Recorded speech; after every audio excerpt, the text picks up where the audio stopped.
Amigos televidentes, bienvenidos sean todas y todos a Familia y Salud, Educando para la Vida. Feliz inicio de semana a través de esta potente señal que se expande a lo largo y ancho de todo el país y por supuesto el epicentro, nuestra ciudad de Maracaibo, para llevarles las buenas nuevas del mundo de la salud. Ivonne Valdebenito, más bella que nunca. Gracias, estará Daniel. Con nosotros hasta las 10 de la mañana. Gracias, Daniel, y por supuesto acompañada de Daniel Pereira. Felices de poder estar nuevamente en compañía de ustedes a través de la señal de este canal y, como ya bien lo saben, hablando de esos temas de salud que a usted tanto le interesa. Hoy tocaremos un tema que se ha convertido en un problema para la salud pública y privada y también para todos los que hacemos vida en este país, y se trata del tema de la diabetes, una enfermedad además que ha sido generadora de muchas otras enfermedades, y es que sabemos que muchas personas que sufren de ceguera, por ejemplo, es a causa del diabetes. Otras de las razones por las cuales hemos querido tocar este tema también es por el hecho de que cada vez más hay muchas más personas que padecen de esta enfermedad y al parecer no nos tomamos en serio el hecho de que es momento de cambiar nuestro estilo de vida, la forma como nos alimentamos, la forma como desarrollamos nuestras actividades cotidianas. Por eso hemos tenido y tenemos el día de hoy una especialista en esa área que nos comente los testimonios, además de sus pacientes, y lo que ella ve día a día en parte de sus consultas que da desde la Clínica Sagrada Familia. Pero vamos a ver a continuación este material para profundizar un poco sobre el tema del día de hoy. Adelante.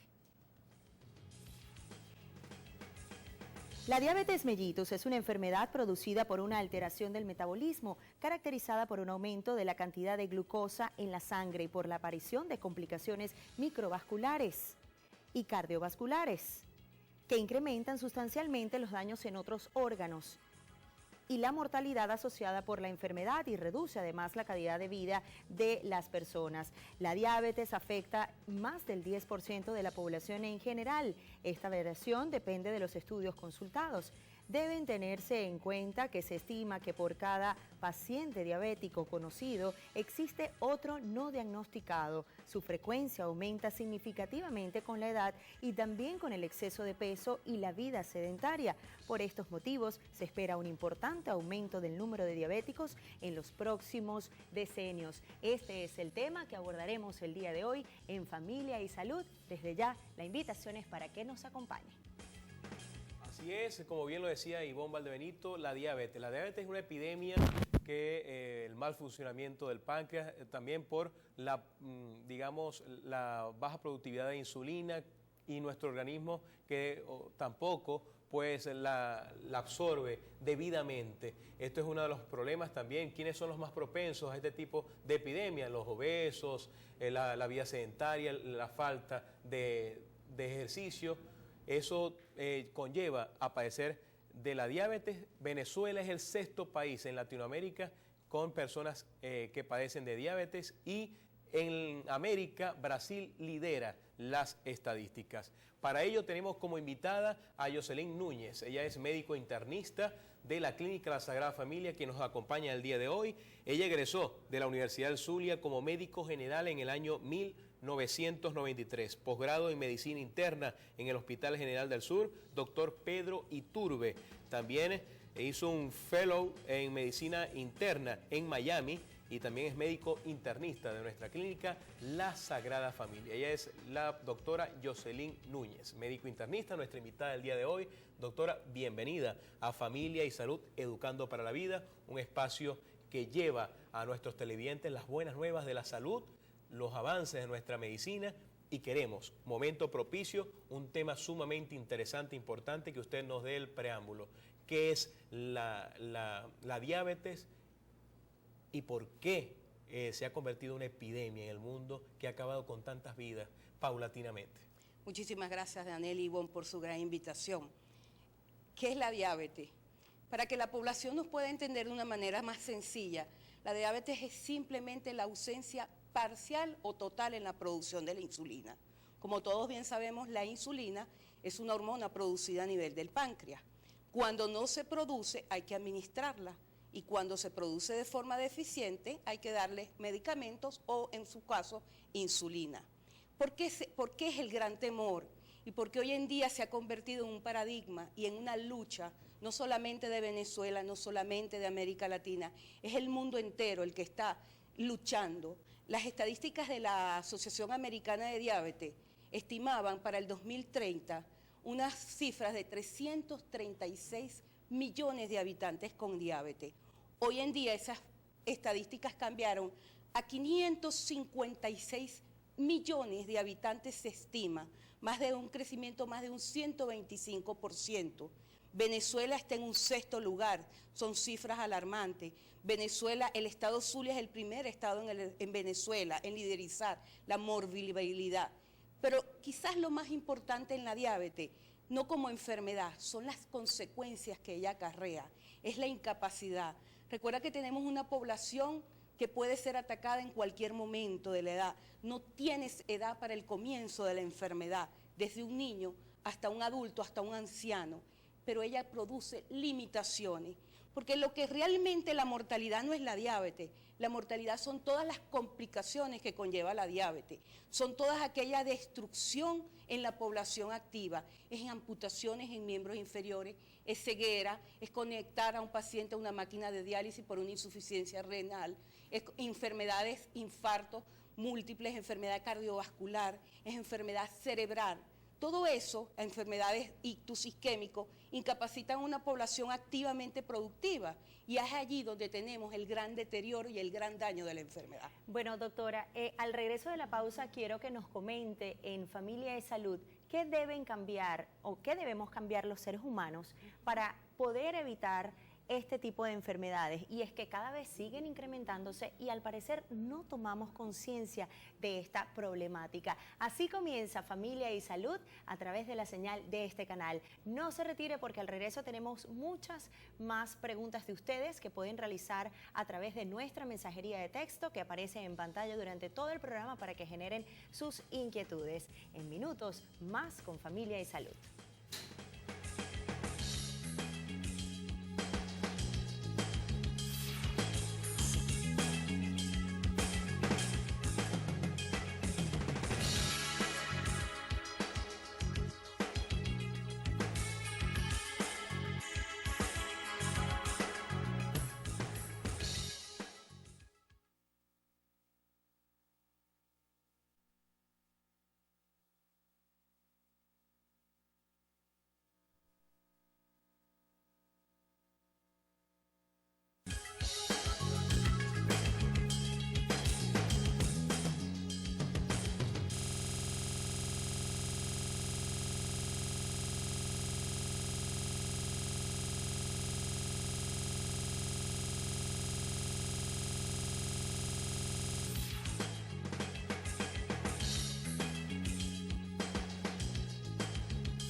Un tema bastante interesante, la diabetes, acá en Familia y Salud, Educando para la Vida. Nuestra invitada, la médico internista Yoselyn Núñez de la Clínica La Sagrada Familia. Un tema que, una pregunta que formuló Ivonne, ¿qué debe hacer la persona para cambiar esa mentalidad y asumir que tiene diabetes? Sabemos que la diabetes no tiene cura, hay que aprender a vivir con la enfermedad, ¿verdad? Para prolongar la vida, teniendo en cuenta algunos hábitos alimenticios, y sobre todo el ejercicio, creo que es fundamental. Mira, el gran problema con la diabetes es que, como comentábamos hace rato, el 80% de la población no acepta la enfermedad. Tú le dices a un paciente, eres hipertenso, y él asume que tiene que tomarse un medicamento y tranquilo. Pero tú le dices a un paciente que tiene diabetes y encuentran 1000 excusas para justificar la no ausencia de esa enfermedad. En más de una ocasión un paciente me ha dicho a mí, no doctora, yo no soy diabética, simplemente este mes he tenido muchos cumpleaños y he tenido un alto consumo de carbohidratos y por eso sale la glicemia elevada. Entonces ahí viene el gran primer problema, la aceptación de la enfermedad. Segundo, hay muchos tabús en la sociedad. Desde épocas antiguas la gente asumía que diabetes significaba no comer. Y ese es el eslogan de muchos pacientes cuando le dices que tienes diabético. O sea, no puedo comer nada. No, los planes nutricionales del paciente diabético han cambiado. Lo que pasa es que muchas veces pensamos que plan nutricional es simplemente, y es el concepto que hay en la calle, significa el consumo de verduras tipo tomate y lechuga, pollo o atún en agua. No. Entonces, el diabético, cuando le dices tienes que cambiar el estilo de vida, tienes que cambiar tu plan alimentario, asume que eso es lo que va a comer. Los planes alimentarios han cambiado porque el tiempo demostró que una alimentación adecuada, nutricional, con todos los aportes calóricos y todos los alimentos, eran capaces de mantener los niveles de glicemia. Nuestro organismo necesita carbohidratos, proteínas y lípidos para poder hacer funciones. Entonces, ¿qué ocurre? Que hoy en día los planes nutricionales estima, o qué es lo que la gente muchas veces piensa, no voy a comer más arroz, no voy a comer más papa, no voy a comer plátano en este estado. Todo lo que es carbohidrato, todo lo que se convierte en dulce, en energía. Entonces, simplemente los vas a comer, pero de una manera bien estimada por un nutricionista. Es decir, qué cantidad, en qué momento y cuándo lo vas a comer. La pasta también, por ejemplo. La pasta lo vas a comer. Por supuesto, hay cosas que no debes comer. La yuca tiene un alto contenido de carbohidratos, no lo debes comer. Aunque tú no lo creas, la remolacha tiene alto contenido de carbohidratos. Es prácticamente después de un dulce refinado, quien tiene más carbohidratos es la remolacha. Los refrescos, ese engaño del light, por favor. Eso es peor. Eso es peor. O sea, el hecho de que tú digas, estoy diabético, no importa, yo tomo jugos light, yo tomo refresco light, mentira. O sea, eso es una forma de mercadeo. ¿Y las frutas dulces, por ejemplo? Y las frutas dulces, mira, las frutas más dulces son el zapote, el níspero, el cambur, que tienen alto componente de carbohidratos. Y el cambur ya vienes cuando tienes un paciente con lesión o daño renal, todavía lo tienes que restringir. El mango tiene cantidades de carbohidratos, la pera, la manzana, la uva. Con la manzana y la pera posiblemente puedas hacer un juego, igual que el durazno. Pero el problema es que tú le dices a un paciente es un durazno y el durazno se convierte en 10 duraznos. Entonces, muchas veces tú tienes que frenar para evitar, porque el problema está en el hábito alimentario.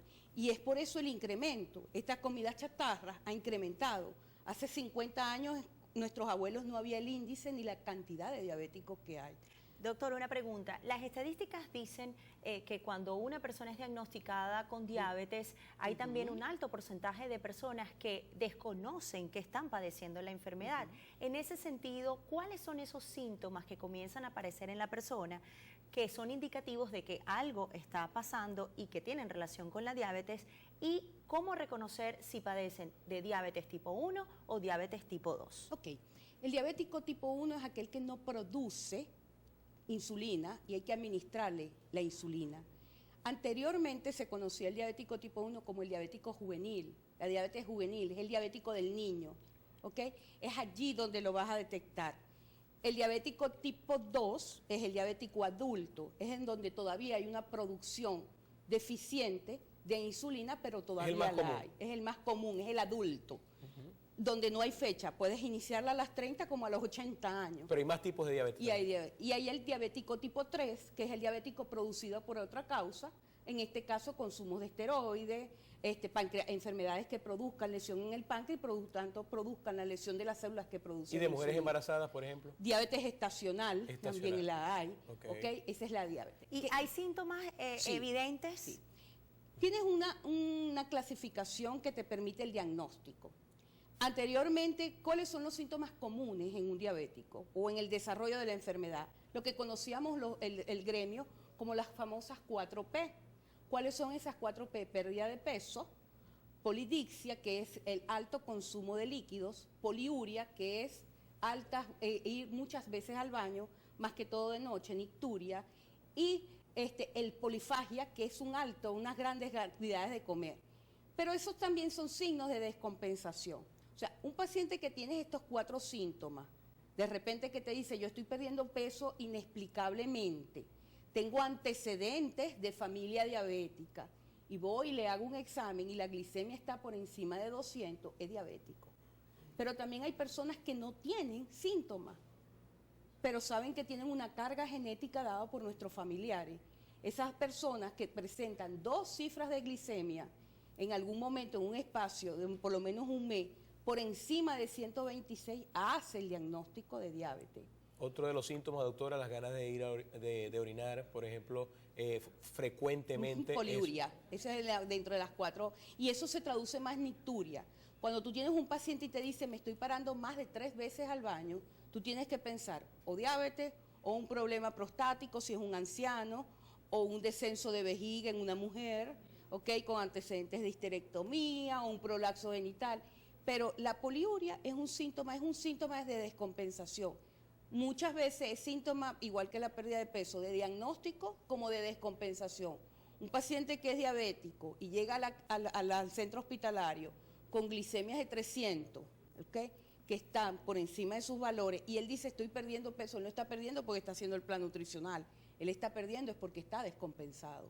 ¿Hay un perfil específico de esas personas que pudieran padecer diabetes? Por ejemplo, las personas con sobrepeso, las personas que tienen una cierta edad, pues deben hacerse el chequeo para verificar si hay diabetes o no. Sí. Mira, sería prudente y como de forma obligatoria. Toda persona debe acudir al médico por lo menos una vez al año. Lo que pasa es que nosotros no estamos acostumbrados a medicina preventiva y por eso es que yo aplaudo esta causa. ¿Okay? Yo creo que el fracaso de la medicina no se convierte en diagnosticar. El éxito realmente de ser médico como yo sería evitar las enfermedades. ¿Qué ocurre? La persona debe acudir al médico por lo menos una vez al año. Y cuando tienes riesgo debe acudir muchas veces más. Por lo menos una persona que tenga 30 años, ¿okay?, con familias antecedentes de diabetes, o simple y llanamente un cambio en el estilo de vida, un alto consumo de carbohidratos, no hago ejercicio porque salgo muy cansado del trabajo, estoy todo el día sentado frente a una computadora, o soy una secretaria que todo el día únicamente me paro cuando mi jefe me está llamando. Esas son personas que tienen mayores probabilidades que una persona joven como tú, con un peso ideal como tú, quizás con una actividad física que lleva Daniel, tienen menos probabilidades que una persona que no lo hace. Por supuesto, ¿quién nos ha obligado? El mismo mundo, el mismo contorno en el que estamos. Hoy en día las parejas tienen que salir a trabajar, hacer muchos esfuerzos para poder solventar o vivir en un estatus económico más o menos relativo. Entonces muchas veces te somete a un estrés, y el estrés, aunque no lo creas, y eso que decían muchas veces nuestras abuelas, sube el azúcar, sí sube, no grandes cantidades, ni lo vamos a explicar todo porque nos sube el estrés, pero en el estrés tú estás liberando sustancias u hormonas que son contrarias a la insulina y tienen la función de subir la azúcar. Entonces ya ahí tienes un problema. Doctora, hay muchos mitos que se tejen en torno a esta enfermedad. Al regreso quisiera que nos respondiera, por ejemplo, si es correcto o si es cierto que comer mucho dulce nos produce diabetes. ¿Podemos vivir con esta enfermedad? Esas y otras inquietudes al regreso de esta pausa en Familia Salud. Hoy nos acompaña la doctora Jocelyn Núñez, médico internista de la Clínica La Sagrada Familia. Ya volvemos.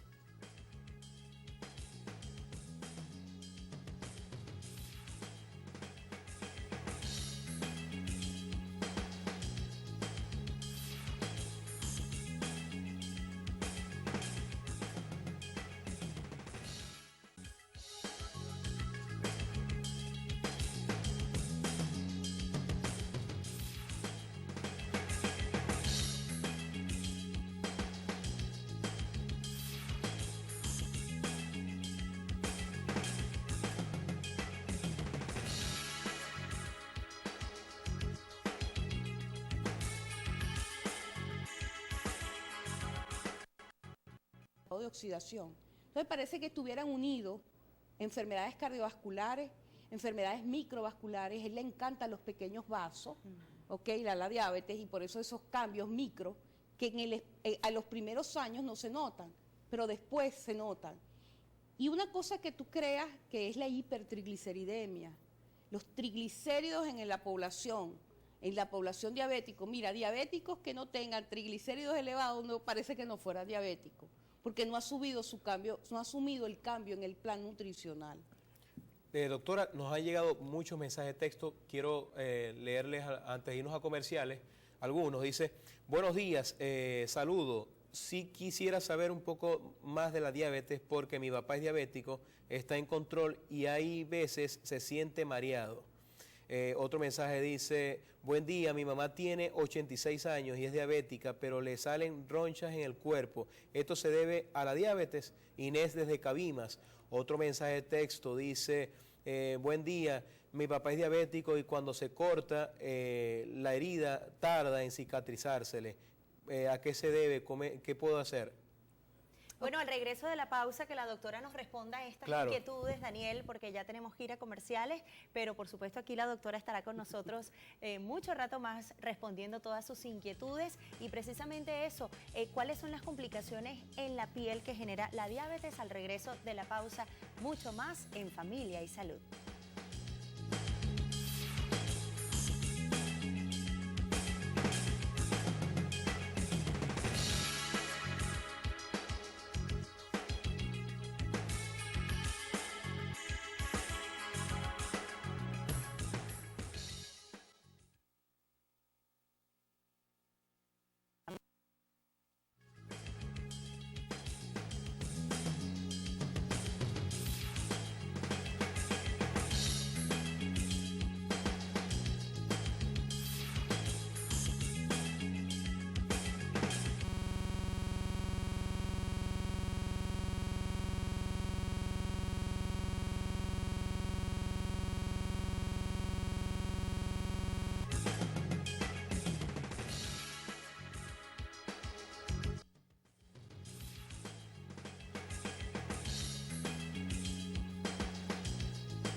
Bueno, muchísimas gracias a toda esa gente hermosa que nos sigue a través de esta señal. Esto es Familia y Salud Educando para la Vida. Mensajes de todas partes del Zulia, del país. Gracias por su sintonía. El tema del día de hoy, la diabetes. Nuestra invitada, Jocelyn Núñez, médico internista de la Clínica La Sagrada Familia, para que nos responda estas preguntas que los televidentes le han formulado y muchos mensajes más que faltan por leer, que vamos a ir leyendo en el transcurso del programa. Ok, primero que envía sobre su papá sufre de mareo. Recuerda que ahí tendríamos que ver varias cosas. Primero, es diabético. ¿El mareo es causa de una descompensación metabólica o no? ¿Es porque la glicemia está aumentada o no? ¿O hay algo sobreañadido? ¿Ok? Porque cuando tú tienes mareo puede ser problemas de un vértigo, ¿ok? Y puede ser desde un vértigo periférico, problemas ocasionados por oído, o un vértigo central a nivel del cerebelo. Entonces, habría que ver si eso obedece a causas de vértigo o simple y llanamente a que los niveles de glicemia están aumentados. Por la edad que oí, que el papá tenía 80 y 6 años, pareciera, más que por la diabetes, pareciera ser más por causas de vértigos periféricos. Esa es una edad muy común en la aparición de los vértigos periféricos. De todas maneras, si el papá es diabético, debe estar en control. Yo siempre le he dicho que aunque lo que para un familiar o un paciente considere muy tonto, debe decírsele a su médico, porque es nuestra obligación escuchar, aunque lo que tú creas que nos vas a decir es bobo o tonto, siempre tiene alguna importancia. Entonces, a él le sugiero que vaya a su médico para corroborar si es porque niveles de glicemia están alterados o porque es un problema de un vértigo periférico central. Al otro, de las heridas que se le cicatrizar. El problema del paciente diabético es que en el paciente diabético, como estado de oxidación, ¿ok?, hay un retardo en todas las funciones de cicatrización, ¿ok? Sin embargo, eso no es un común. No todos los pacientes diabéticos van a tener problemas de cicatrización y algunos pacientes diabéticos los van a tener. ¿Qué ocurre? Cuando tú tienes una herida, tienes pérdida de seromas, pérdidas de líquidos, pérdidas sobre todo de las proteínas. Y las proteínas son fundamentales en pacientes para la cicatrización. Muchas veces tú tienes un paciente que no cicatriza bien y porque tienes niveles de proteínas bajas. Entonces, ¿qué ocurre lo mismo? En estados de elevaciones de las glicemias o glicemias no controladas o que haya un proceso infeccioso que estimula o colabora al incremento de los niveles de glicemia, allí el estado de oxidación o la presencia de radicales tóxicos van a dificultar la cicatrización. De manera que esa es una condición que ese paciente diabético va a acompañar. ¿Qué es lo que yo sugiero en los pacientes con heridas? Primero, la alimentación adecuada, que son diabéticos. Es importantísimo y es fundamental todavía muchísimo más para él que los niveles de glicemia estén controlados. porque los niveles de glicemia alterados van a retardar la cicatrización. Al segundo, sobre las lesiones de piel, ¿ok? La diabetes, ¿cuáles son las lesiones más comunes en diabetes en la piel? Las lesiones más comunes son la resequedad de la piel. Es como si se perdiera la textura y la lozanía de la piel, el brillo propio de la piel, ¿ok? De manera que esas ronchas, habría que ver qué tipo de ronchas son. Si son máculas, posiblemente si obedezcan a causa de de la diabetes. Recuerda que el diabético es muy susceptible. Cuando tú haces un estado de oxidación, en un término médico, es un paciente inmunosuprimido, es un paciente donde su sistema de defensa está disminuido. El diabético, hay un sistema de defensa inmunológico disminuido y él tiene tendencia a hacer muchas lesiones de tipo micóticas, tipo hongo. Hasta manchas, moretones. Exacto. Entonces, primero tendrías que ver, esas manchas obedecen a ser manchas de tipo micótica, es común en diabético. Segundo, esas manchas son hiperpigmentadas, hay consumo de aspirina, hay consumo porque hacen fragilidad capilar, habría que ver si hay hematomas o no. Pero los diabéticos es muy susceptible a hacer manchas tipo cándida y tipo lesiones micóticas. La mujer es muy factible a hacer lesiones micóticas, candidiasis vaginal, al igual que las infecciones urinarias son muy comunes. Y ahí está implicado el sistema inmunológico que produce la diabetes, es una depresión del sistema inmunológico, un estado de oxidación propio de la enfermedad. Doctora, una de las complicaciones también que genera la diabetes es el pie diabético. ¿En qué momento aparece y es importante el uso que le van a dar a los zapatos en ese sentido? Es fundamental. Aunque tú no lo creas, el pie diabético, una de las cosas que más común ocurre en la diabetes es la neuropatía diabética. Y es lo que más el común denominador nos lleva a la consulta. El paciente lo que más, al inicio de la enfermedad, en los primeros años de la enfermedad, lo que te manifiesta con frecuencia es estoy perdiendo o siento calambre en la pierna. Eso es lo más común. Ese avance o esos cambios tróficos que hay en la piel, ¿okay? Ese estado de avance, él hace una oxidación y un camino de los radicales y una vía de los poligoles, una vía bioquímicamente, el azúcar se va por otro camino desviado. Eso produce cambios en la sensibilidad. Y esa disminución de la sensibilidad es lo que conocemos como neuropatía. ¿Qué ocurre? El paciente diabético no controlado va aumentando esas alteraciones de sensibilidad. Entonces, en él es importante, uno, ¿quién le va a cortar las uñas? ¿Ok? No es cualquier persona el que va a cortar las uñas. ¿En qué sentido va a cortar las uñas? Eso es importantísimo. ¿Okay? El uso de zapatos deberían tener algunas plantillas, eso es importante, porque él pierde la sensibilidad y como tal él no tiene revisión. Debería tener una tercera persona, una segunda persona que revisara constantemente su pie. Y tú tienes desde un simple callo, ya cuando tienes un paciente diabético con callo, y eso es un pie en riesgo. Doctora, brevemente los mensajes que vamos a leer a continuación los responde en la próxima parte, que es la última parte del programa por el día de hoy. Dice, feliz día, Dios los bendiga, mi mamá es diabética, ya recibe insulina, pero también es cardiópata, próximamente va a ser operada para trasplante de válvula. Últimamente ha presentado infecciones respiratorias de orina, ¿será debido a la diabetes? Otra pregunta dice, saludos a la doctora de Natividad Núñez, un abrazo. Otro mensaje dice, felicitaciones por la entrevista y orgullosos de que formes parte de Salud Vital. Así es, saludo a la doctora. Ajá, otro mensaje similar. Bueno, vamos a comerciales. Ivonne, en la próxima parte sería bueno hablar de la diabetes estacionaria muy brevemente, con las mujeres embarazadas y también cuando la persona sufre amputaciones, que son diabéticas, por ejemplo. Ya venimos, esto es Familia y Salud, educando para la vida.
Y ya iniciamos la última parte del programa del día de hoy, hablando sobre la diabetes aquí en Familia y Salud.